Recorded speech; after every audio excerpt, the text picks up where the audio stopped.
Hey guys, Luke here and welcome to another video on my channel. Now I'm just going to one take this one. This is kind of just giving my thoughts on Rugby League Live 4, seeing as the game has been officially released in Australia, so it's released worldwide at this point. Now I've had the game for a little bit, seeing as New Zealand broke the street date, and I mean some people even got codes from the actual company themselves, but I got it from Mighty Ape. And I've put a few hours in, and I think I'm able to sort of give my thoughts on the game at the moment. Now, I'm just going to talk about the gameplay itself, not talk about game modes and that sort of stuff, because that's a whole nother issue. Like, it's a whole nother, video right there. But just the actual gameplay itself, playing one team versus another, that's what we're going to be talking about right now. Now, there's actually been a lot of debate on whether the game's good, whether it's bad. Online, go onto the forums, go onto the Big Ant forums, have a look. People are not happy. There's also some people who defend it as well, and a lot of it was coming out. Like, I remember reading reviews and stuff, and some of them are really good, and some of them are really bad. And the ones that were bad they were getting slammed, like, oh man, you're just being harsh and that sort of stuff. And playing the game, I can totally understand why they've got the bad reviews. I can understand why they've got good reviews as well, but I can understand why they've got the bad reviews. So it seems a bit funny in hindsight. Like, Big Ant kept saying, "Oh no, this is because you're playing. Like, it's like this because you're playing. You're not supposed to be playing it at the moment. You've got it early. You've got to wait for the day one patch." Well, the day one patch came out day -1 because it came out yesterday, and I'll be honest, I have not noticed anything different in the gameplay at all. There's still a lot of problems in my opinion.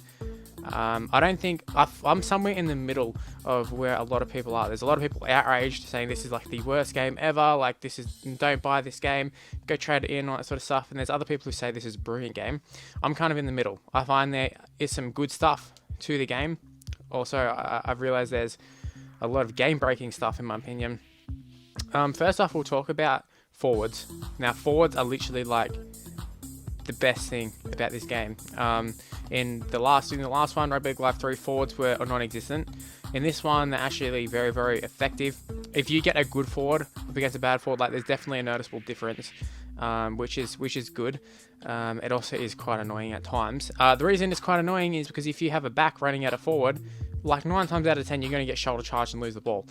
Something I've noticed Jared HD comments on a lot on his videos is that the shoulder charge is quite overpowered, or he might have even said to me in Twitter, I can't remember, but he said, oh, I've noticed that the shoulder charge has really been upped since the patch, and yeah, the shoulder charge is definitely overpowered. I've noticed myself, seeing I've started to use it straight from a kickoff, and a lot of the time it works out pretty well. You end up with the ball.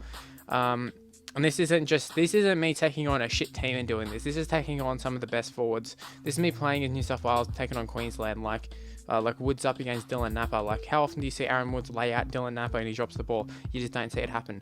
But on this game you do, like, all the time. It happens multiple times a set. In fact, you probably won't complete a lot of sets if you got the ball. If you just straight up, like, I don't know, if you throw a hospital pass, you will get punished.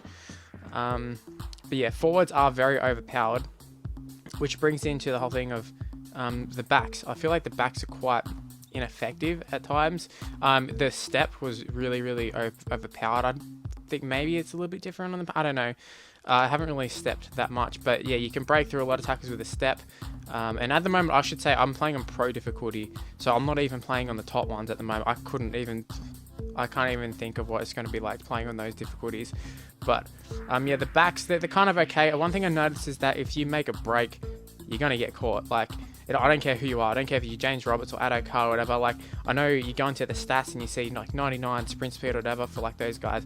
It doesn't matter. You're going to get caught, but like they all just come in and get you. Like, I don't know why, but they just do. It's like in real life, if you have James Roberts make a break through the middle, he's going to be one-on-one with the fullback. On this game, chances are you probably won't even get to the fullback because the second rolls will come across. They'll all come across to the central, to the center, and they'll get you. That's just how it is. Offloads are kind of, I don't know what to think of offloads. They're kind of good, but a lot of the times they go forward. So I don't know, when they work, they don't even work that well. Also, I've noticed they don't really get intercepted either, because there's been plenty of times the opposition will throw a weird, shitty offload, which you'd think, oh, why doesn't my player just catch it? No, they just let it pop up in the air, stand there and look at it, and the other team will get it. That just seems to be the theme of it.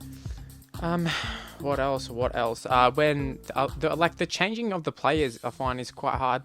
I don't understand what was so bad about the change player in previous games. I thought that worked fantastic. Instead, they've changed it as a train goes off right now. But they've changed it where you got to hold like R1 or L1 or I think LB, like the first sort of trigger. You got to hold one of them in, and then you do it on the right analog stick. That's how you change players. Where before you just press the button and it would change over. Like, I did not have a problem with that at all. I thought it was really, really good. It just makes it super hard to change players real quick. And actually, that's what I've just thought of. Defending your own line is literally impossible. The animations on this game is that when you make a tackle, they just fall forward anyways. So you literally drag them over the line. Doesn't even matter if they initiate like the drag animation. You just gotta tackle them and they're gonna fall over the line. So whatever you do, just make sure you don't let them attack your own goal line, get on the goal line. Give away a penalty, I don't care what you do, just don't do it. Because you're gonna concede a try 100%. Another thing is that the fullback seems to be out of position weirdly. Like, if you have a look, I've noticed a lot of times he's like 30 meters behind the play, which is really weird. And the plays themselves, I don't understand them. I swear I'm selecting the play and they don't do it, or the pass will be so loopy. I'll get to the passing, but the passing is so loopy that it just slows it down, or players overrun. Like, there's so many problems with the plays. I think good in theory, and when it does work really nicely. I've seen it work, I've had it work, and it looks hell good. But the problem is, firstly, the passes are terrible in this game. In terms of speed of it, in terms of how loopy it is and that sort of stuff. Like, it's pretty bad. And then you add in the fact that I don't know how to explain this. So we've got 4 players here, right? First receiver, second receiver, third receiver, fourth receiver. They might be doing a play, I don't care. But how they line up, they might be running this way, running that way, whatever. You think this one would be X, circle, triangle, square, how it has been in all the games, right? Wrong. This one could be X, this one could be square. Like, it's all random what play it's going to be. So try running a play without knowing who, like, you know you want to pass to the guy going at the back. Try running the play when you don't know which button that player is going to be. It's bloody hard. Unless they're the half doing it, which you can just hit the pass the playmaker, then you might get away with it. But then after that, try and keep the player going for the next pass. Like, it's super hard to run a play on this one. I'm sure this is one of those games that once you like fully master it, you'll be able to appreciate it properly. And I feel like I'm kind of at that point where I'm just starting to figure out how to play this game. I just played a game just before, I won on pro, and it wasn't against a shit team. So I was pretty happy with that one. I've noticed a lot of times, like, you do have to play to a degree like real life, but you also have to throw it out the window a little bit as well. You don't want to hot potato it. Also, you don't want to like take it up to the line fully, because I've noticed you just get axed with a shoulder charge, and you will drop the ball if you try to pass it. And yeah, a lot of the complaints of the game is that we don't really know the controls that well, because the controls aren't really anywhere apart from in loading screens, and even then it doesn't show all of them.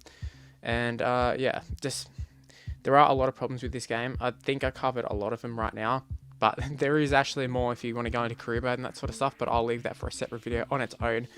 But yeah, just going back to before, when I got told the passing looks kind of shit, and people said, oh wait, they've been focusing on the gameplay, just wait for it, don't worry about game modes, the gameplay will be good. I just want to tell you that, like, we could see it in the gameplay that the passing wasn't the greatest. So this is kind of like hard in your face, because the passing is shit in this game, like I said it was. So yeah, anyway guys, thank you for watching the video. Hopefully you did enjoy the video. Hopefully you're enjoying the game.